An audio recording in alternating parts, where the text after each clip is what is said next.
Order at 7 p.m. Roll call. Trustee Clemens? Present. Trustee Newby? Present. Trustee Sandoval? Here. Trustee Simoncelli? Present. Trustee Trippett? Present. Trustee Wazinski? Present.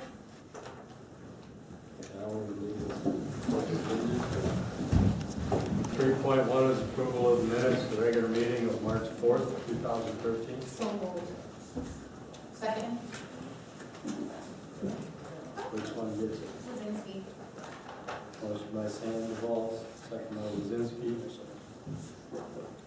Questions or comments? Roll call. Trustee Newby? Aye. Trustee Sandoval? Yes. Trustee Clemens? Aye. Trustee Simoncelli? Aye. Trustee Trippett? Aye. Trustee Wazinski? Aye. Motion carries. Public comment tonight? Michael Bloom, 547 West Cambria. Trustee Simoncelli, I'm very disappointed in some actions you've taken as of recent. So I've sat here for numerous board meetings and I listened to you say you're concerned about how staff's time is utilized, and when things like trees came up and doing good for the community, you felt that using staff's time for that would be taking away from their core responsibilities. But you feel it's necessary to use staff times to do a Freedom of Information Act on my house with the police department.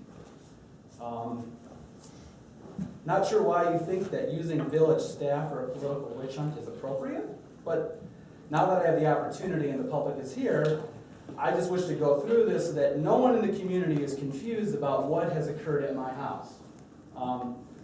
My also concern is that to the chief is that when is this going to stop? When are members of the police department going to stop giving information to certain people so that they can go on these witch hunts? So specifically, Trustee Simoncelli, you asked to FOIA my house, 547 West Cambria, for any activity that has occurred at my house for the last 4 years. 4 years is an interesting time, being that I've lived in my house for 10 years. So let's make sure we go through this so that there's no misunderstanding and no misinformation being spilled out that was done 2 years ago to another particular trustee where incorrect information was being spilled out in the community. Most of the calls to my house were when I were on vacation. As a resident, any resident can call the police department and let them know that they're on vacation, and can additional house watches be done. That's what a majority of these are. On 2/18 of this year, there was an ambulance call to my house in which my wife had to be taken to the hospital. I know that's really deep and juicy. I'm sure what you were going for was that there was a 911 hang-up call on April 10th of 2010. During that, so you're aware, according to the police report, I have never once, never will, or never would harm, touch, or lay a finger on my wife. So if that's what you're going to assume here, pass around, you are completely mistaken. My wife and I had an argument.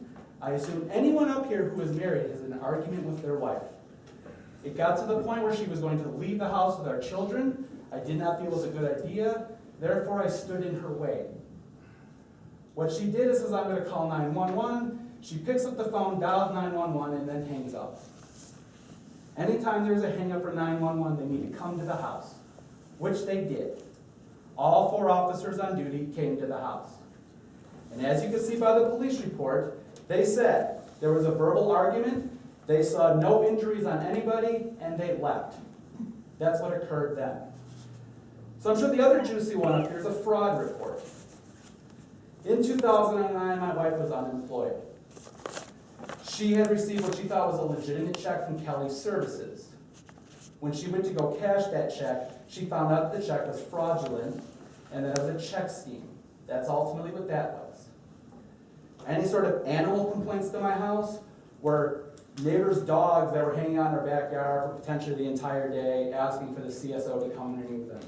So that is all the deep down, dirty, secret things that are going on in the Bloom house. So why you felt it was necessary to FOIA my house is sad. And if you say it's now for political reasons, then I guess I question why a trustee would just randomly go around and choose people's homes to FOIA to find out what sort of potential police activity is going on. And Chief, to you, my understanding is the police are here to serve and protect. when have we turned to the KGB or anything else that certain members of the police department are giving certain members of this board information about what's going on in their houses? And anyone who wants to sit up here and deny that's going on, everybody knows that that's true. And Sheep, I certainly hope that you look into it. But Trustee Simoselli, I think you owe myself an apology. I think you also owe my daughter an apology for what you've done. Because not only you bring this up, then you have to bring up old emotions that are 3 years old. So I appreciate it. So this information coming to me 2 days before my 12-year anniversary was much appreciated. So I'm glad that you got the information that you were looking for. I hope it was as dirty and secret and scandalous as you want it to be. But I can say is that if one thing is passed around this community outside of what I have stated tonight on record, I will ensure that I go after you specifically for slander. That's all I have to say. May I address? First of all, I do apologize for any hard feelings that may have caused. It was not my intent. I had heard something and I had wanted to just verify and find out for myself. In no way have I been going through looking for dirty deeds that I can go ahead and smear across the campaign. I have not said one bad thing about you nor your family. So I just want on record with that. That was, I heard something I wanted to verify just to make sure. So everything was fine, no issues. And I do, if that did cause any grief towards your family, I do apologize for that. That was never my intent. As for the Freedom of Information Act for village time with employees and staff, any single resident, as you even stated for yourself, any single resident can file a FOIA to get some information. I just wanted to do the same to make sure our residents, in the long run, were still being safe and everything was fine. Well, I ask that in the future, if you have questions about what's going on in my household, besides listening to others and you're curious to what's going on, you certainly can approach me and I'll be more than honest with you to let you know what's going on. Very well, but I will definitely do that in all future. Thank you. Any other public comment there?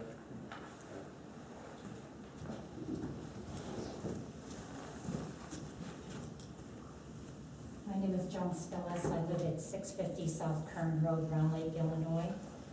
I'm a nurse and I've done a lot of clinical research for major corporations. So my comments have to do with the Groot Industries potential proposal for a garbage transfer station. Many homeowners in the communities near Round Lake Park, near the Round Lake Park Groot facility have expressed concerns in other meetings about having a garbage transfer station approved near residential areas. And I'd like to share some reasons for these concerns. Good scientific research design requires that certain study elements need to be included in order to yield unbiased and truthful results. I initially became dubious about Shaw's study. Shaw was employed by Groot to do a study, feasibility study. So I was initially concerned for the following reasons. Groot hired Shaw, which is clearly a conflict of interest. Instead of an unbiased third party, which should have been assigned to screen, hire, and monitor the consultants in their study methodologies, Groot directly hired Shaw. Secondly, there have been no negative variables identified in study reports that I have been hearing as I've been attending the meetings that Groot or Shaw have been at. SWALCO has hosted some of these. So there have been no negative variables identified. Negative variables, when you conduct research, need to be identified and measured up front to plan for mitigating the effects of these variables that may arise in the future. And number three, other studies on garbage transfer stations in Colorado, Pennsylvania, Washington, and I found some in New York, they've shown results that dispute Groot's claims. A few of the claims, but certainly not all. I'm going to give you three of them.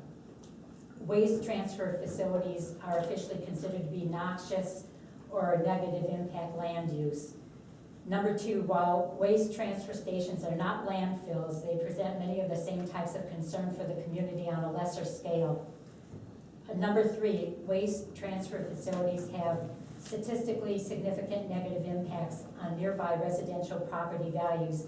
The greatest impact on a study done, which is, was reported in the Journal of Waste Management in 2007, said the greatest impact is within 1.8 miles of the site, with impacts tapering down in relation to the distance from the site.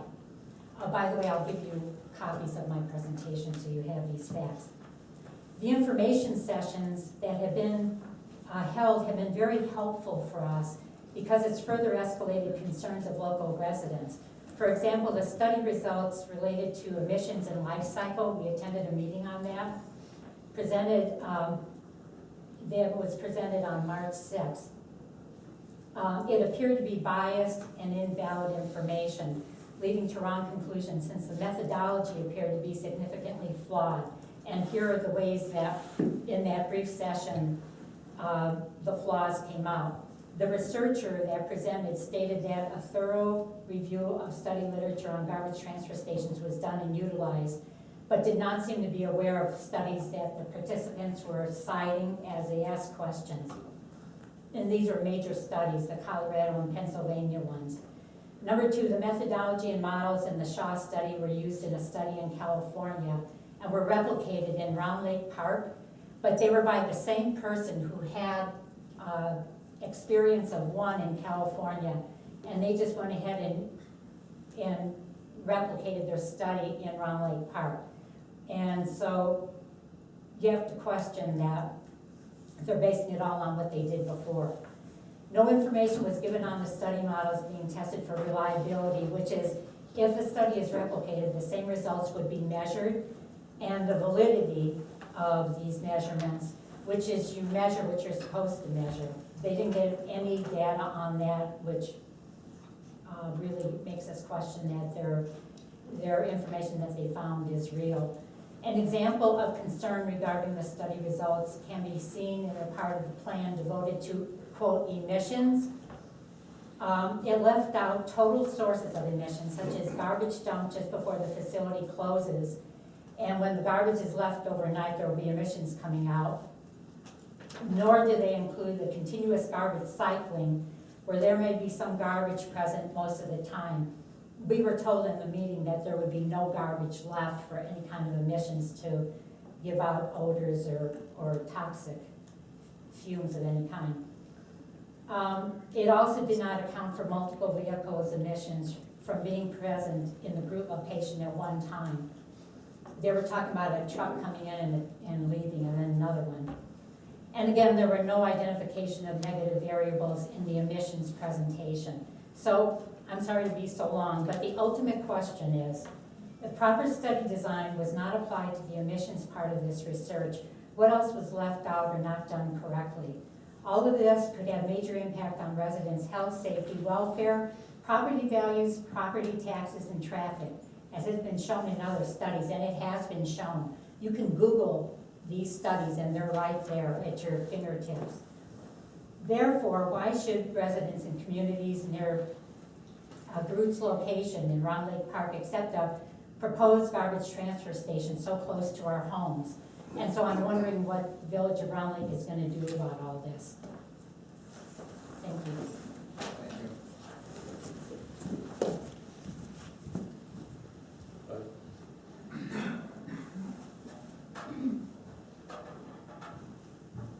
My name is Doug Velo. I live at 711 Lakeview. I was here at your last meeting and spoke favorably toward the resolution that you'll vote on tonight related to restricting phosphorus in lawn fertilizers.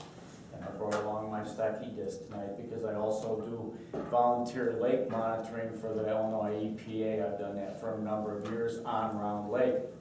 What I do is take this device out. It's called a Stuckey disc. That gets from the side of my boat in May through October. I lower this down at 3 different spots in the lake. I lower it down and just visually record how far you can see it. And it'll vary from about 15 feet on an extremely good reading day to about 3 feet on a poor area or with poor clarity. You'll also record a few other types of information comparing the white area on this to a color chart, and that gives the Illinois EPA and me some sort of an indication of what's going on in the waters of Round Lake. Round Lake has traditionally been one of the cleanest lakes in Lake County for years and years. The last 2 years, because of that algae growth that we spoke of the last time I was here, we've slipped considerably, and we kind of have garbage in the lake. We've got the green algae that's unsightly. When it breaks down, it stinks, and it's pervasive. It's through the entire water surface and quite a ways down in the water column. I think because of the rain that we've had recently and water flowing over the dam, that's going to help alleviate the problem. But my hope is that each of you will consider carefully as you vote about this phosphorus ban, that this is a watershed type thing. It's not just the houses around the lake that impact Round Lake. Round Lake Beach has passed an ordinance. Round Lake Park has passed ordinances. Other villages, we can still be one of the leaders in the county, but other villages, by enacting this ordinance, all villages that encircle Round Lake would be saying, we care about the lake, we don't want that algae, we don't want the negative impact of phosphorus on the lake. So my request to you would be that you please pass that ordinance, and the lake management would ask in a similar way that you pass the ordinance banning the use of lawn fertilizers with the middle number being anything other than 0. Thank you. Any other comments? Okay, we go on to finance. 7.1 is a motion to approve payment of $644.03 to Granger. So moved. Second. Motion by Triplin, second by Simon Sully. Question or comments? Roll call. Trustee Sandoval? Yes. Trustee Simon Sully? Aye. Trustee Wazinski? Aye. Trustee Triplett? Aye. Trustee Newby? Aye. Trustee Clemens? Abstain. Motion carries. Yes, Mr. President, I'd like at this time to make an omnibus motion that would include item 7.2, approve the accounts payable in the amount of $591,551.71. Item 7.3, approve payroll for the period ending March 10th, 2013 in the amount of $116,087.10. Item 8.1, adopt a resolution approving a proposal for computer equipment and installation from Current Technologies. Item 9.1, adopt a resolution authorizing streetlight pole purchases. Item 9.2, adopt a resolution authorizing the joint purchasing requisition with the Illinois Department of Central Management Services for the procurement of bulk rock salt for the 2013-2014 winter season. And finally, item 11.1, adopt a resolution supporting the use of phosphorus-free fertilizers and detergents in the village of Round Lake. Second. Okay, omnibus motion by Clemens, second by Triplin. For items 7.2, 7.3, 8.1, 9.1, 9.2, and 11.1. Questions or comments? Yeah, on the 11.1, you're going to pass a resolution.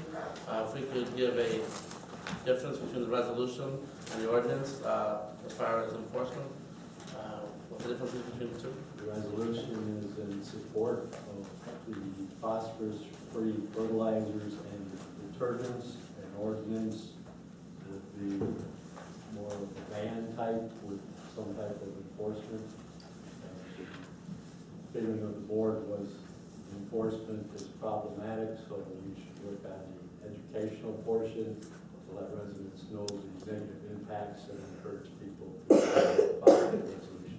I just want to make sure that the commission did recommend that we did pass an ordinance, but we did end up with a resolution instead.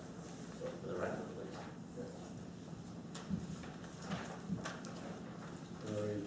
Comments, questions? Roll call. Mr. Mayor, can I make a comment, please? I wanted to point out on item 9.1, we left consideration of the streetlight purchases to in fact ask for your reconsideration to increase the number from 2 to 3. Since the last board meeting, we actually did have another poll go down. So at this point, with 2, we would be, at zero inventory again. And the other issue that was identified by Mr. Crouppen doing the research in the Public Works Department and the research, with the number of polls, with the 2 polls, we can get a discount on, actually shipping is waived. I think it's a $200 fee. That fee is waived. So if we have 3, when we get down to 1, we can get 2 and save money on the shipping costs for that. So the resolution is blank at this time, and the board's guidance was 2, but due to the circumstances occurring since the last board meeting, we're asking for reconsideration up to 3. So if it ever gets to 1, we'll get 2 more at a time, and we'll save costs on shipping. So you can pull that out and reconsider it separately, or just, So originally, we did have the number 3 Yes, ma'am. anyway. Right. So we're back to. Well, because I didn't know if the light pole was gonna go down, right? well, we didn't know. Of course, it might up, right? Well, and the shipping cost is a big aspect of it too. Absolutely, and that's what we discussed, was there gonna be any type of discount savings at that time, you weren't aware of any, but then later finding out about the shipping? Absolutely, I'm for cost savings. All right, So should we change it to 3 then? let's make it 3. Do we have to do anything? Make a motion? Pull that out. Pull it out, do it separate. All right. Okay, Thank item you. 9.1 will be removed from the omnibus. So we'll be voting on 7.2, 7.3, 8.1, 9.2, and 11.1. Any further questions or comments on those? Roll call. Trustee Simoncelli? Aye. Trustee Trippett? Aye. Trustee Wazinski? Aye. Trustee Clements? Aye. Trustee Newby? Aye. Trustee Samuel? Yes. Motion carried. And item 9.1 is the motion to adopt the resolution authorizing streetlight pole purchases for 3 poles and 2 luminaires. 4 luminaires And 2 with 2 cross cross. So moved. Second. Motion by Trippon, second by Rudy. Additional comments or questions? Roll call. Trustee Trippett? Aye. Trustee Wazinski? Aye. Trustee Simoncelli? Aye. Trustee Clements? Aye. Trustee Newby? Aye. Trustee Samuel? Yes. Motion carries.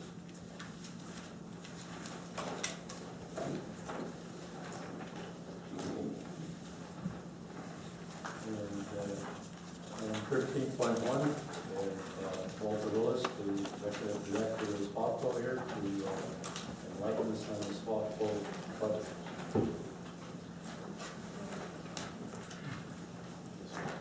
Good evening, it's good to be here. Obviously, my premise is not such a good one, to come asking one of our members to, actually all of our members to look at increasing the operations and maintenance fee that we instituted back in 2007. It was right before I came to the agency. What was occurring was the amount of money that was coming from the landfills, which was really the 100% funding for our agency prior to the operations and maintenance fee being implemented. That source of money is no longer adequate because of our recycling efforts and also because of the Great Recession had a dramatic impact on the amount of consumption in our country, and it's still a situation with the landfills. So what I wanted to do tonight was try to give you some perspective of our budget, and then talk a little bit about the O&M fee, and then try to answer any questions you might have. The executive committee is a committee of 9 people, and we meet monthly, and they spend an awful lot of time during the budget process. So suffice it to say, we've looked very closely at our budget. When I came to the agency, our budget in fiscal year 2007 was approximately $1.44 million. Since then, our budget this current year is a little over $1 million. So we've cut over $400,000 from our budget. We've cut some staff time from a full-time person to part-time. We've cut 2 of our household chemical waste events. We used to hold out in the areas, instead of holding 8 a year, we hold 6. We've cut back on our consultants. We no longer do the audits on the landfills that we used to do. We didn't have pay increases for 2 years. You guys know what local government's going through, and we're going through something very similar. So we've seen our expenditures go down. We've tried to be good stewards of the money. On the revenue side, like I said, prior to 2007, we were 100% funded from the landfill tipping fees. We split that money with the health department. They have a solid waste unit that's dedicated to doing nothing but inspecting current active sites and closed sites. We have a lot of closed landfills, et cetera, that they do testing at and monitoring of. And obviously any of the ongoing open sites that we have, they are there, basically the eyes and ears of the Illinois EPA, fully vested with their authority to enforce those land regulations. So we do split the money. Our revenue back in 2007, the landfills used to generate about $1.2 million that we then split some of that money off to the health department, and SWALCO kept the majority. We formalized that relationship in an intergovernmental agreement a few years ago with the county health department. We get 75%, they get 25% of that fee that's put on each ton of waste that goes into the landfill. Since then, in 2012, that is down to $877,000, so we're down 27% in that landfill revenue. That money's not coming back. We're doing a very good job of diverting a lot of our recyclables. We're moving more and more into construction demolition debris and that type of material as well. And we continue to try to strive to get material out of our landfills into our recycling containers or our landscape waste and organics containers. When we implemented the fee in 2007, it generates, it's basically $1 per household per year, and that generates about $190,000. What we had asked to do last several years, we have had slight deficit spending. It's not something we like to do, and finally we said this year we can't do it anymore. We have to stop. We have about $1.8 million in reserve in our reserve fund. We have $120,000 set aside on top of that for our building. So we are trying to preserve that and be wise with our money. But to balance our budget, we looked at the operations and maintenance fee, which hasn't been increased since then, and we're recommending that it go from $1 to $1.25. Now we've tried to diversify our revenues. Right now, in our current budget, about 61% of our funding is coming from the landfills, so we've gone from 100% to 60, weaning ourselves off, trying to. The operations and maintenance fee, if we did get the $1.25, that would add about $47,000 to our revenues, and that would then represent about 23% of our budget needs from a revenue standpoint. And then we have miscellaneous revenues. Basically what that is the money that we're getting from our electronics recycling program. We have the largest, most successful program in the state. We collected over 3 million pounds last year. No one else is even close to us. Because of that great program, we enjoy a good contract with our processor where we actually get paid for our electronics. And we share 1/3 of that with our host sites and our members, and SWALCO keeps 2/3 of that. That's part of that money. And for the first time on the recycling money, you guys have always, as members, have enjoyed quite a bit of money from that. And for the first time when we renegotiated that agreement, we got $1 a ton. We do about 42,000 tons a year from our members being directed to the recycling facility we have an agreement with. So we were getting $1 for the first time, so we're getting $42,000 from that. Didn't impact your money. You, in fact, are getting more money this year. Your fees are actually going up $1 across the board on that payment. So we're trying to diversify our funding and become strategic in that way. But some recent developments have impacted that. When we got that dollar, when we negotiated the agreement with Waste Management Recycle America, they put a clause in that agreement that if our tonnage went down greater than 5%, they could cut our payment down to 50 cents a ton. Well,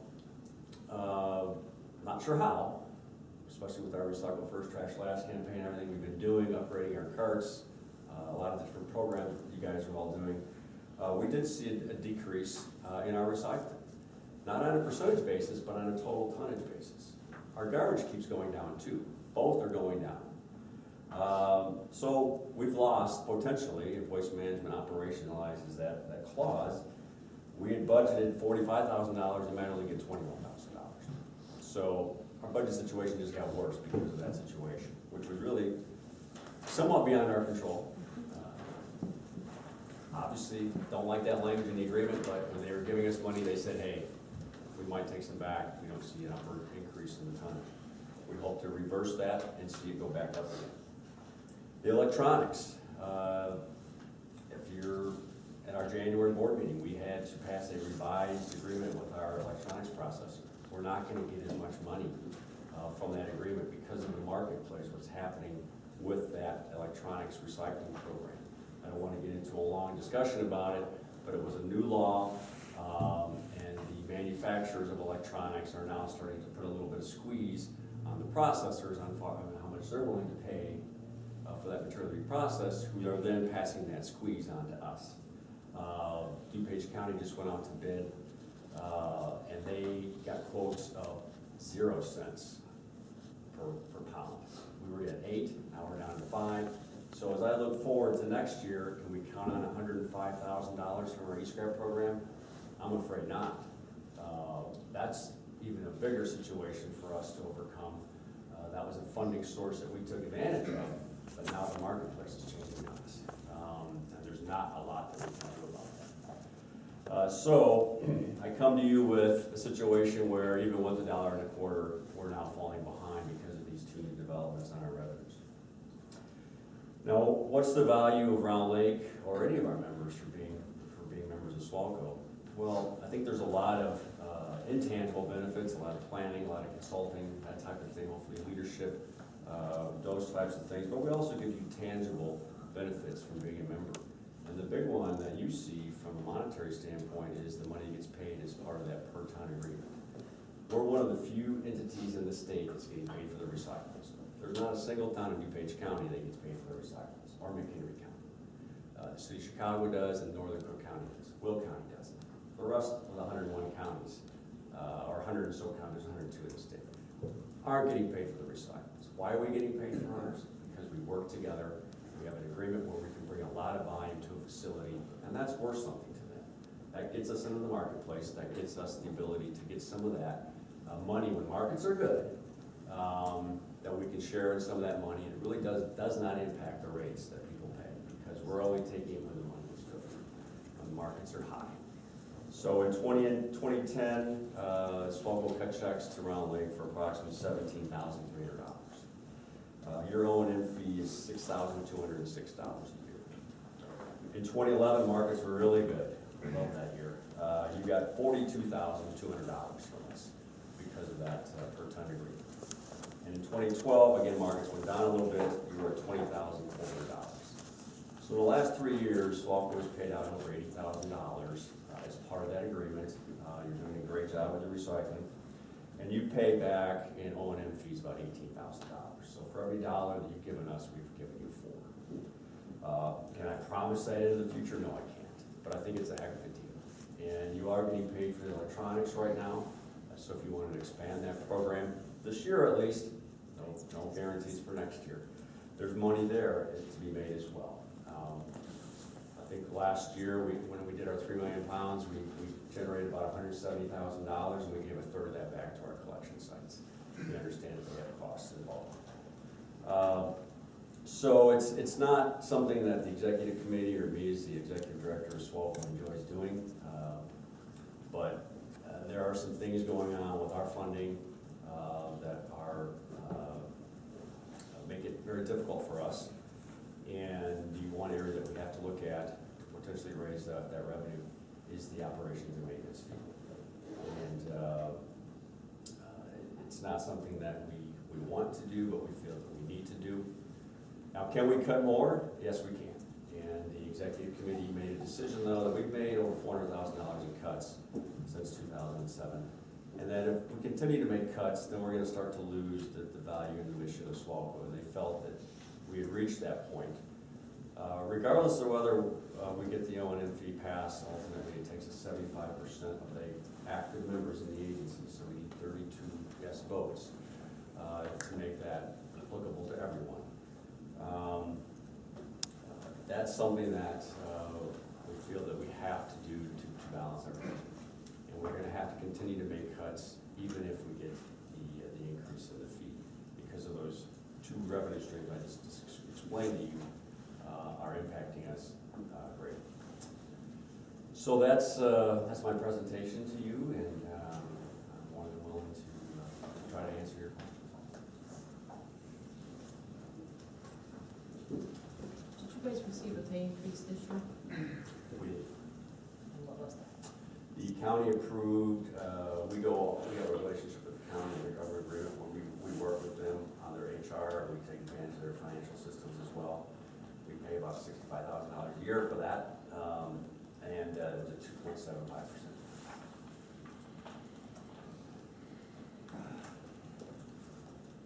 After this increase, if this increase goes through, are there any future increases that you're planning on in the future, shortly after this?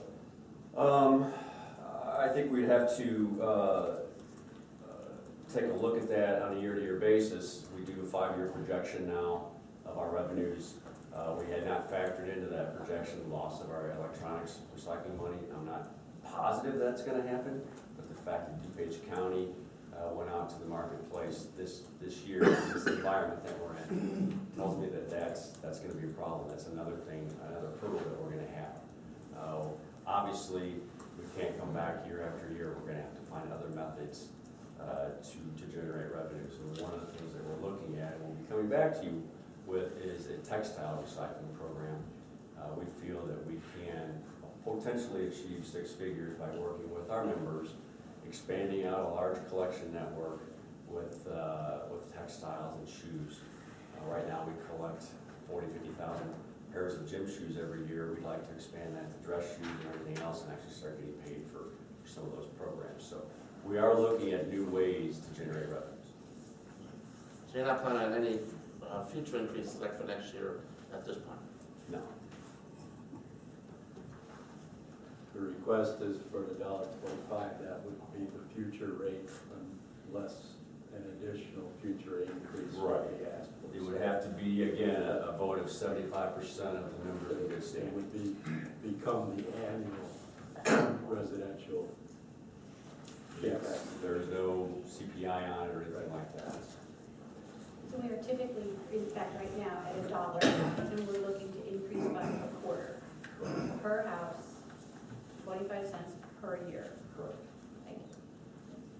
I know there's been some comments in the past weeks at our meetings about potential host fee agreements from group facility, if that were to go through. Can you comment on that?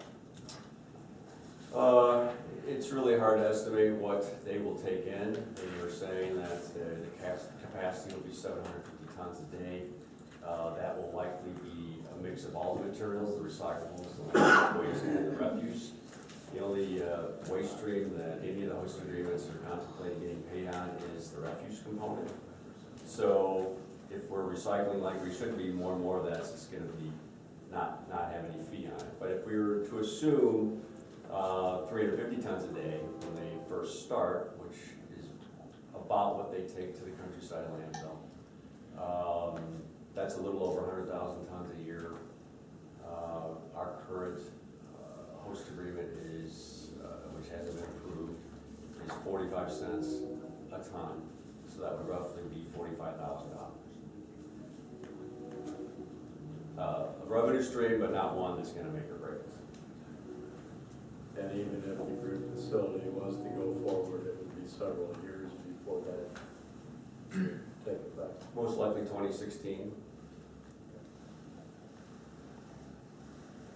So with the changes in the landscape within the county and the Grays Lake facility eventually having to shut down, do you continue to see the need for all the current operations that you have such that you would need to maintain all of your capabilities, you know, in the foreseeable future? Well, that's a challenge that's facing our agency. We've got about 10 years of capacity at the Countryside landfill, approximately 14 to 15 at the Zion landfill. I have a staff of 4. One of those people is part-time. We've dedicated significant resources and effort to our household chemical waste program, and that's about 1/4 of our budget. That's the area that we can continue to cut back on our programs, but again, that's getting to the heart of what we're trying to achieve here in Lake County, is getting that material out of our waste stream and giving people easy access to those programs. And we are pursuing other types of programs that will hopefully put that program on firmer footing. Again, try to create some revenue from that. We're going to start the used oil that we collect. We work with the IEPA and our vendors, so now we can get the revenue from that, $10,000 or $12,000. But we may start collecting the lead acid batteries, so we can get revenue from that. And I'll be honest, I think there's great potential in the textile program. So we're looking at ways to work with our members to create a win-win that creates some economic value for everyone. It gives our residents easy programs to participate in and creates revenue for us. But the long-term trend is, as the landfills close, we're going to have to continue to diversify our funding away from the landfills. Not to get off track from the budget discussion, but at the January meeting, you had mentioned that you would most likely be asking the SWALCO representatives at the March meeting to consider the host agreement approval for the group facility. How are your negotiations going on that? Are they proceeding, or is it delayed, or? We've actually, we'll be formally moving our March 28th meeting to April 11th. We have an issue with spring break not being able to get 32 of our members, at least 32 of our members, to that meeting. We have 42 members. We typically get 25 to 28 in our meetings, and so it's difficult to get that number, so we moved that meeting. As far as your question on the agreements, we are making progress, and we are still thinking that that's the date that we'll be looking at. Okay. When would our boards be aware of the potential agreement so that we would have a good direction for our delegates? You know, we're waiting for them to get back to us. We typically send our board packet out at least a week ahead of time. I know the sensitivity of this to you in Haynesville, so I would probably work towards having an understanding with my chairman and with Round Lake Park and Groot, and we might want to get it out to you guys a little bit sooner for comment. Could anticipate having that for our first April meeting, so that we'd be ready for. When is your meeting? April 1st. April 1st. That should be doable if it's available for basically in the final.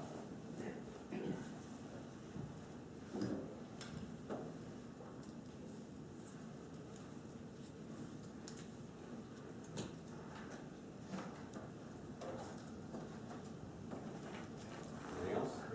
Other questions? I appreciate your time. Actually, sorry. So, kind of along the lines of my previous question, do you ever once all these programs are in place, do you ever see a time when SWALCO will not need to exist as an entity, or will there always need to be some entity there to maintain these recycling programs? Well, SWALCO is you, so you guys will decide, ultimately. But one of the big things that we do as an agency is we consult with you on your hauling contracts. 10 of the last 12 contracts that I helped negotiate, we've had rate reductions.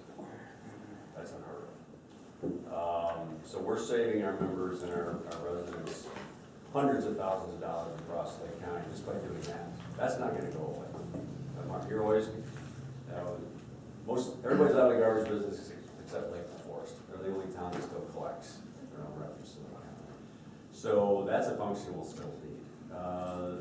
The goal to get to 60% is 2020 is the goal. Will we get there by 2020? I don't know. I think it's gonna take a while for us to get to the organics collection that we wanna do. It's gonna take a lot of education. Recycle first, trash last has been a great thing for us. We were able to get a national organization to come in and do a professional program for us. We hope that starts to continue to resonate with our residents, but we've got a lot of work to do in our multifamily areas, in our business sector. If everybody was doing as great as a single family, we'd be knocking out the ballpark. So there's a lot of work to do. I guess I think I've been in the industry for 27 years in the waste management industry, and it continues to evolve. And I feel that SWALCO and what we've been able to accomplish working together there's no parallel in here in the state. I have a question. The 2009 Lake County Solid Waste Management Plan update requires that Root enter into host agreements with Round Lake Park, SWALCO, and Lake County, and other appropriate units of local government. Is Groot required to enter into an agreement with Round Lake because there may be impacts to our village? If not, why? The plan does not require them to go beyond those three units, whoever the local signing authority would be. In this case, it's Round Lake Park, and SWALCO is Lake County. We encourage them to reach out to other potentially affected communities. That's something we just put in the plan as an encouragement. Any gut feeling on the likelihood of them negotiating with Round? You know, I don't know. It may behoove them to do that, but I guess they've decided not to. I really can't speak for them.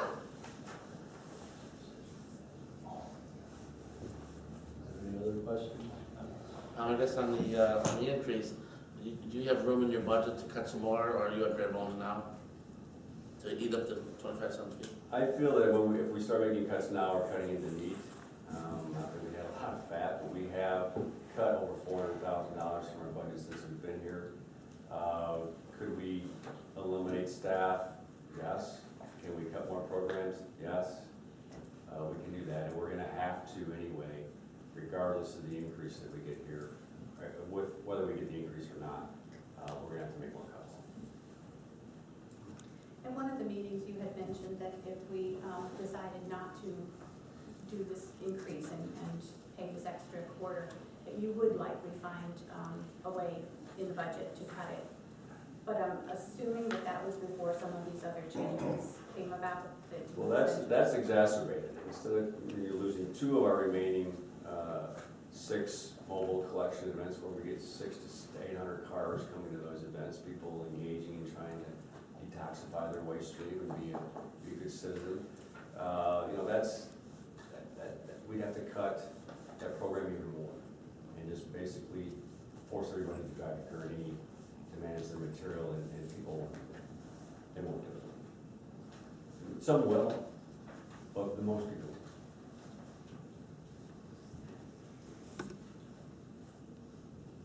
Any questions?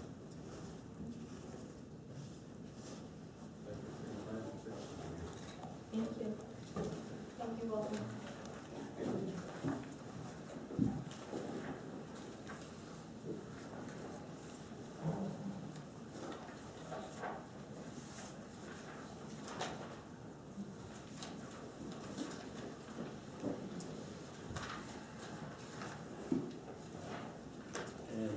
Item 13.2, we have as an action item, fee increase request from SWALCO. Motion on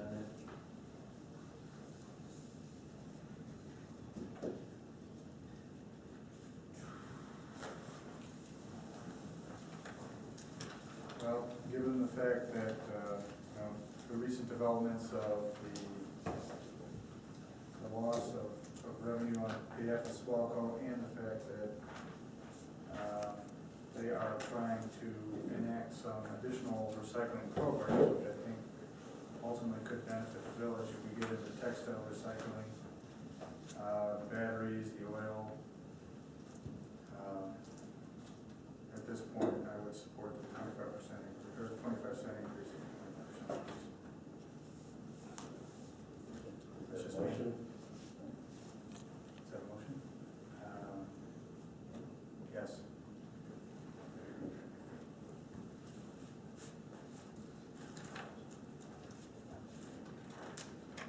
We have a motion by Clemens to support the 25% increase.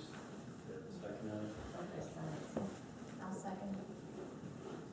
Second by Sean Sully. Can I have a quick discussion? Sure. I have just one more.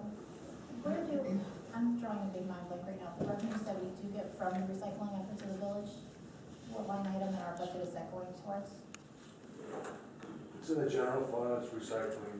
It's about 20, budgeted 20,000 per year. Okay. So that's, sorry. So it's in the general fund? It is in the general fund. It is. It's, item 010566 so it's towards the end of the, Oh, okay, right down there, okay.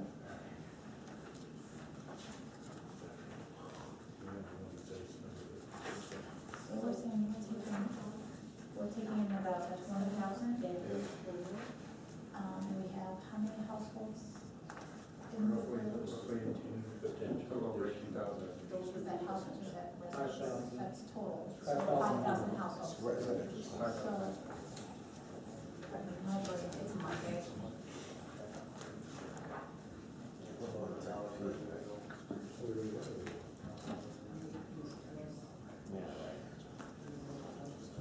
So basically, the cost to the village is just under $1,300. The overall budget for SWALCO is 7,758. The payment, The payment. that includes the additional 25%. Currently, 6,206 households, 25% increase over 25 cents on the dollar would bring our estimated payment $7,758. So we're still getting $12,000 in revenue, basically out of what the taxpayers are paying. There's an additional 12,000 that's coming, not 20,000, because we got to take out what we're actually paying. Because residents were all paying regardless. Bringing in 20, paying out 68 currently, and then we'll be paying out 7, so it dips into our net. So is this another option instead of putting it on the households, just put it in for things and we just make that payment? But remember, too, we need to have those people dropping the stuff off, you're not gonna get it. And that's what we said, it's starting to slow down, so that revenue could go down, and our expense could go up. It is part of our budget, residents can pay. Right, we pay that part, but obviously. Just trying to get straight up.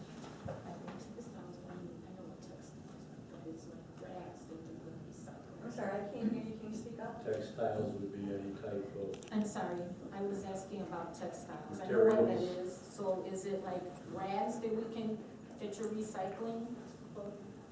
So, I'm just saying, material. Well, it's clothing, shoes, linens, drapery. so anything that's textiles is not specific. So I can just basically empty out my whole house textiles, right? I'm messing We'll up, take sorry. purses, shoes. How about oil? Are we talking like motor oil and like cooking oil? We collect used motor oil at our house chemical waste events. We also take peanut oil that people use to fry their turkeys. Okay. Thank you. Walter, would the textiles include carpeting? No, that's a separate initiative that we're working on. We actually have a drop-off in Lake County for carpet at the Zion landfill. So we are trying to make progress on that as a well. That is a recyclable It material. is. Nylon carpet is, some of the cheaper stuff they're making now is a little more difficult. That's what we deal with in the recycling industry. That would be a more difficult item for SWALCO to work with. Yeah, what we'd like to do is create more opportunities for people to recycle, actually put it in the landfill. It's about 1.5% of what we put in our landfill is carpet and pad. And there are some higher, better uses for it. So that wouldn't necessarily factor into textile recycling. No, I don't think we can monetize that. I think we can try to help stimulate that. Sure. Okay. And is that type of stuff, will that have to also be a special pickup, or can that be put as carpet? What we'd like to do is get the installers first, and that's where most of it. But a lot of people, when they find out how much it costs to replace carpet, they'll say, well, I'll do that. And they roll it up and put it out the curb. We'd like to start a program where that becomes a bulky kind of item that gets picked up separately and then recycled. Because obviously we talk about it often, how we only have a limited 6 hours, 7 hours, once a month, once every other month. Are we gonna fall into the same boat? Where people aren't gonna take the time to do it, they're gonna drive over to 83 and drop it off at Goodwill, and then nobody makes any money. So that's why my question was, is it curbside or is it another drop-off? The carpet's a little further off, but the textiles, what we like to do, you see a lot of the boxes all over the place. We like to work with some of our members and maybe use some of your government sites, make sure they're good-looking, well-maintained sites, and then we would again share the revenues from the textiles. And there is good money in textiles. A lot of it gets resold to developing countries, and they wear those clothes, they use those clothes and those shoes, and a lot of them get put into the rag industry. So when certain items are taken to some of the other SWALCO sites for recycling, let's just for instance, motor oil, and it goes to, I think is it the Gurney site? We collect motor oil at our mobile events, so when we're in Deerfield, or we're gonna be in, first we're gonna be in Antioch. That used motor oil goes directly, doesn't come through our facility, it goes directly with the hazardous waste contractor, and then it gets either reblended to make new oil, or it's used for its BTU value as a heating source. When it comes to our Gurney site, we have a 1,000-gallon tank there. That's the one we want to start keeping that revenue. So we've been working with the Illinois EPA and the vendor who actually control that. They basically said, we'll let you have that. So we're trying to poke around and find ways to. So SWALCO would get some of these proceeds from it, so would that facility host, not necessarily us. If The we're textiles, for example? For example? Yes, we just like our e-scrap program, we do a 1/3 to you, 2/3 to us. That's the sharing we created. So we would do the same with the textiles, and we're looking at 40 to 50 cents a pound, so it's significant. I think, Trustee Chipper, you were referring to if it's in a different city If or a it's in a different different village, it's going location, to our the village village, does not to our collect them, village. we do not collect Even them. if our Yeah. residents drive to Gurney. But if you want to be a Robert's site, not that good. then you would share. Have we gotten any, has anybody, the administration department, has anybody inquired about, further about what we discussed at the last meeting about doing a collections and drop off here, where it's just an on-site thing where people can bring things on a regular basis when they come pay their water bills or something? Because a lot of people do have those work, single families, double families, multiple jobs, and can't quite make it to facilities, because gosh knows I've never made it to one.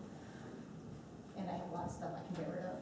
And I go- You can always drop that off with us, but we've briefly looked at it, but we don't have the resources to have somebody staff that. We're right now limited to even one on some occasions at any specific moment. And therefore, if they leave the counter, we'd have to lock it up and there would be no cash register and everything else. So it'd be more of extensive to just take people as they enter for that time. We've looked at it in Public Works, but it causes other problems with drop-offs over time because we don't have the staff at the facility that allow for a greater opportunity to drop things off. And then what happens is we have to be responsible for sorting, and people use it for other than electronics or things of that nature. But it's something you can look at down the road. What's They're that? collecting some electronics right now. Yeah, from the, on our monthly, but the board had said, how do we expand that? Yeah. Drop off. To drop-offs, our staff downstairs, things of that nature. So. We work with our members and we try to bring a program that you can. So is it possible to do something where we can do where our staff doesn't have to sit there and sign for everything? So if people wanna bring in old cameras, all cell phones, and just drop them in a bin, where we can have like a little box, kind of like the clothing drops that they have, where you just go and donate your clothing, just throw it in the box. Is that Raleigh Beach something? does have that program right now with 24-hour drop off. But that's They right. have the pay balance. I'm talking about Raleigh, I want. I'm saying it's doable if, it is doable. So I mean, if there is like the smaller items, so obviously the bigger items, if you do have a bigger item that we wanna look at recycling, then yes, you may have to coordinate to do it at one of the facilities and work around it. And if you got that bigger item, you're gonna wanna get rid of it, so you may work with it a little, be more eager than me, like just holding it in my garage until I can go to Goodwill, because I can't go. Well, that was the bigger issue, was the big items. Yeah, absolutely. That's why, cell phones, that's not an issue. We have battery collection here and over there. That's not electronics, but the smaller stuff's not the issue, it's the big ones. And that's the things that people have a lot of trouble and time getting rid of, the big TVs, big old TVs, CRTs. All right, just getting back to the motion on the table, I want to clarify that when we talk about 25 cents per household, it does not mean we're conveying the cost to the residents. It's just a unit that we use to talk about how much the increase is. The cost would be entirely borne on by the village. So, And again, it's okay if we're bringing it in, right, if we're not bringing it in. well, it's an additional $1,300 per year, so it's well within our means. $800,000 under plate at the moment, so I think it's going to. I don't think anybody would argue that SWALCO's program is not beneficial to county residents, Raleigh residents, and to creating as green an environment as we can in the county, so. I think too, I think it's very supportive. we've been working very hard at increasing our electronics collections. I think we still can do a little bit better, do a little bit more, maybe even doing it more often, or I would love to see a Saturday, because there's a lot of people who can't do the weekdays. And maybe we can work that so we do get a better benefit and add more to our cost. And again, that's going to help defray some of the costs.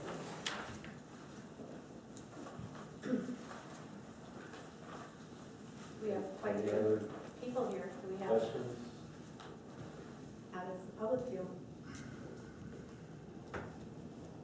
Public comment again? Comments from public on this subject? If it was done on a weekend, it could be staffed with volunteers, and that way overtime wouldn't have to be paid to like public works employees. We can work with volunteers. So the public would be okay with it? Great benefit, there's no question. Recycling is the way to go. I didn't see it go away. The motion we have on the table is to support the increase in the annual fee as well. 25 cents. Ready for a vote? Okay, roll call. Trustee Wazinski? Aye. Trustee Clements? Aye. Trustee Newby? Aye. Trustee Sandoval? Yes. Trustee Simoncelli? Aye. Trustee Triplett? Aye. Motion carries. Thank you. Thank you. Thank you, Walter. Communications, we received a letter from Lake County Purchasing Manager Ruthann Hall. Lake County has been working on a water meter replacement and fixed network AMR reading system. And they sent out the letter to see if there's interest in other communities that might have similar needs, that could partner in their purchasing bid on this item. Staff is looking into seeing if we have opportunities that we would want to participate trustees' comments, we'll start with Vicki. I'm good. Dawn? None for me at this moment. Rick? Sonia? I'm good, thank you. I can't miss another opportunity to push SWALCO. Please, let's pick up the electronics collections and work towards a better result so we can help ourselves and help SWALCO too. No comments. No executive session for the regular board meeting tonight, so motion to adjourn. So moved. Second. Motion by Sandoval, second by Sully. All in favor? Aye. Motion carries.